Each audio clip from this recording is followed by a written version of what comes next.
Hello everyone, this is Mouse961 with another tutorial on the usage of the Warp Drive mod. In this tutorial we're going to be using the World War Minecraft 9 version 9.0.9. In this video we are just going to go over the basic how to create your ship, or at least to get Warp Drive to recognize your ship as a ship, and also how to move your ship. To start off, I have an advanced computer right here on top. In the back, I have a ship controller. Please notice that the ship controller is on the front of the ship. That is very important for this. And that the ship core is on the back of the ship. The ship core is considered the quote-unquote center of the ship. That's where Warp Drive recognizes that being the center.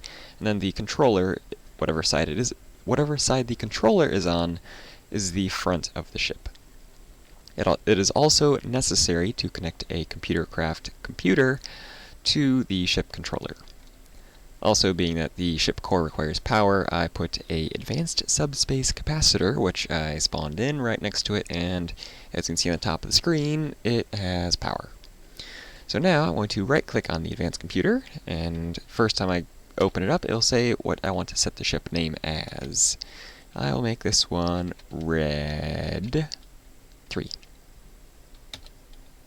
As you type Red 3, it will say invalid characters the entire time. You can go ahead and ignore that because it does not matter.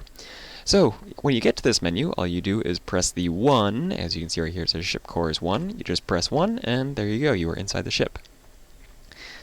The readouts for this are pretty simple. The X, Y, and Z coordinates are the coordinates of the ship core right here. The energy is how much power is inside of the ship core, which is read out in EU in the computer, and possibly RF if you have a RF base mod installed. And on the third line is your attached players, which can be slightly important. To attach yourself to your ship, all you do is put your cursor over the ship controller and right click, and in the lower left corner you will now see that you are attached to ship Red 3 and that you're attached to ship Red 3. If you click it again, you will unattach or detach, and it'll also show you how many people are attached. The next section is the dimensions of the ship, which we'll get to that in a second, and the warp data, which will also be in probably 5 minutes. So, for the dimensions, as you can see, it's zeros all across the board because it thinks that the ship core is the only part of the ship, which we should probably change that if we want to actually go somewhere. So, by pressing D, as you see right here, it says D for dimensions, you just press D to open this up, and the first section is 1. To count how many blocks your ship is, I'm just going to punch a hole here. The ship core is 0. The next block in front of it is 1, and then 2, and that'd be 3 and 4. So we have 4 blocks to the front. You can right click, type in 4, hit enter, and now to the right. 1, 2, 3, 4, 5. 5 blocks to the right. Up is going to be 1, 2, 3, 4, 5, 6 blocks up. I'll put a 6, hit enter. Back. I'm just going to use a tape measure for this one, because last time I chopped the tail of my ship off. So 14. Left will also be 5 because it is mirrored to the right side, and down in this ship I believe is 2, which we will find out very shortly. The next section is the warp data. Also, going back a second, where it says size and it has 426 blocks, that is sometimes an important number if you ever feel like going to hyperspace. There's a certain number of blocks that a ship can be inside of the overworld.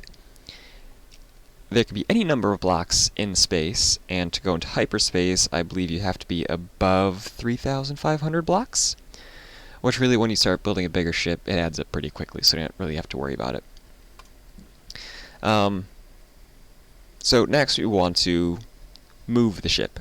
So right here, you see M is to set movement. We will go ahead and press M right now, and it will give us some options. Forward, it says that I can go front. I can go 20 or negative 20, because you cannot jump your ship half the ship length. You have to jump at least 1 ship length. So the smaller your ship, the smaller jumps you can make. The bigger your ship, the bigger your minimum jump is going to be. and my maximum is 146, so I guess I will just go 35 blocks. Forward. Vertical movement is your up and down movement. I think I will go 12 blocks up.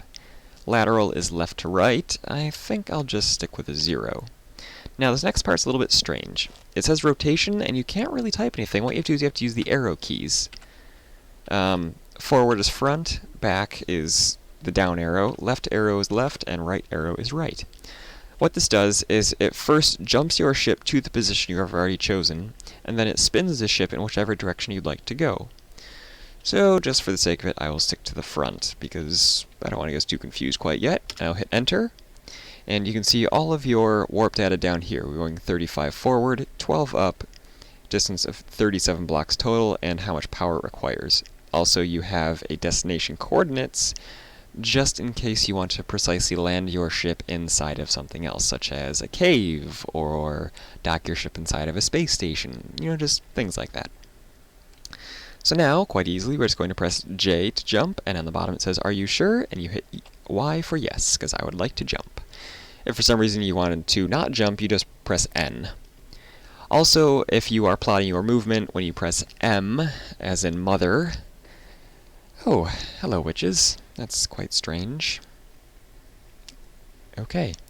If you do decide that you want to change the movement of your ship before you jump, you can always just press M again. Out of my ship. Okay, so now that we've made that far, next we will jump all the way to space. To move to space, all you do, you can put your forward at whatever you want. I'm just going to keep it at 0. Vertical 136, that's the most I can go. Lateral 0, and rotation, I'm going to do a full 180. And I'll say jump, yes, and off we go. You will notice that you have a slight dizziness or nausea while the jumps are happening, which is completely normal. Wouldn't really worry about it too much. It always happens. It does make it kind of hard to move around or place blocks, but the nice thing is it only lasts for 5 seconds. I believe it's 5 seconds. So again, I'd like to jump the same coordinates. Now, one thing you will notice is that if I just do jump and yes again, besides the ship is already cooling down, and it needs to, or still cooling down, I should say, the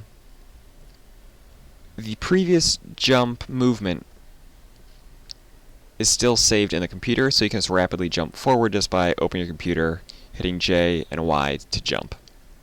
Okay, and we are back, and there's a ghost of a witch that died because of lack of oxygen. One thing I should note in space is that there is no oxygen in space. Also, there is not much in the lines of gravity. For example, I can walk on my ship, and I'm still just kind of sitting here. This is an asteroid field for those that haven't seen one yet. It's quite normal. Also, right there in the center of my screen is a orange abandoned or derelict ship. There are those that generate inside of asteroid fields. So, just for the sake of it, I will now seal up my ship and fill it full of oxygen, just because I can.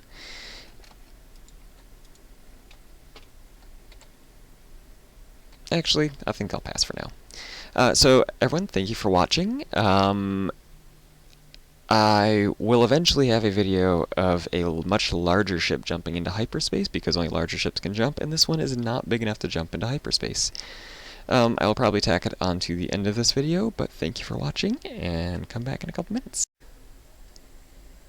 So, a few of the things I should note about general space, in warp drive at least, is that there is still some gravity. For example, if I jump on this ship, I still go back down to the ship.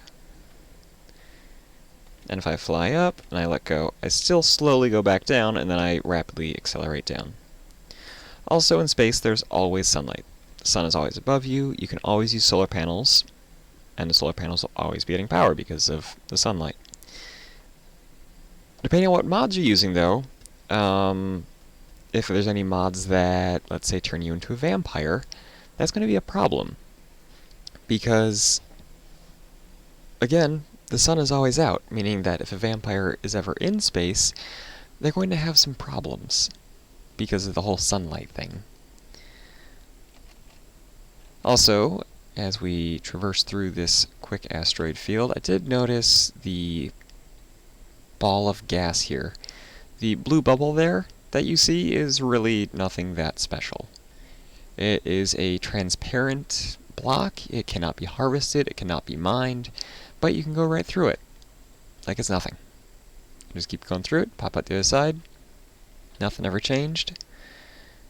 And when you come across the derelict ships, which I should have said before, there is a likely chance that there would be holes in them, because, again, they're derelict, they were destroyed by someone, but the odds of them still having something in it is still pretty high. For example, this one still has one piece of cable, a computer, and a core. Not too much. I have seen some ships that are still fully intact.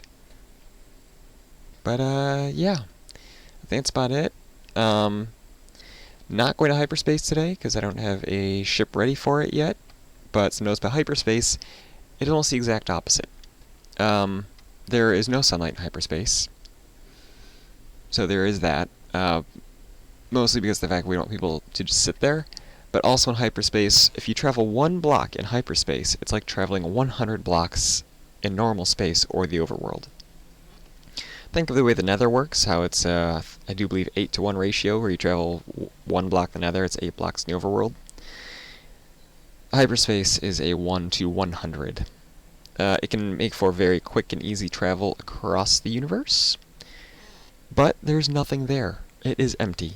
It is 256 blocks tall, and is far forward, back, left, and right as you could ever go. Although I think there are still some hard limits in it. And really, there's nothing there. It's primarily there just to be as a transportation point. And there's really... you have to have a big ship to get there. And once you're there, if you start dismantling your ship, or your ship gets blown up and you lose too many blocks and you can't repair your ship, you can become stuck in hyperspace, because you cannot leave hyperspace without a ship that is, again, quite large. With that large ship I was just talking about, though, is you could also get stuck in space-ish, or at least you couldn't take your ship back to the overworld, because if a ship is too big, it can't go back to the overworld. Although one way you can always go back to the overworld is simply by falling.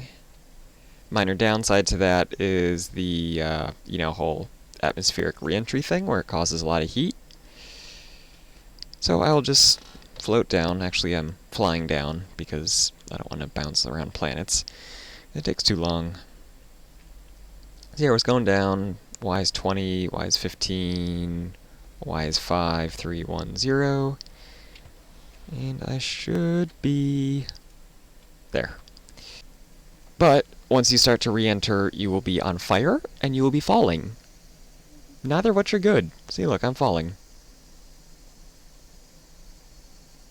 Thankfully, I fell in the water, but I went very deep, very fast. I don't know if I can get up fast enough now. Looks like I can. So yeah, I think that about sums up the piloting of ships in Warp Drive. If you have any questions, leave them in the comments below, and thank you for watching, and have a great day.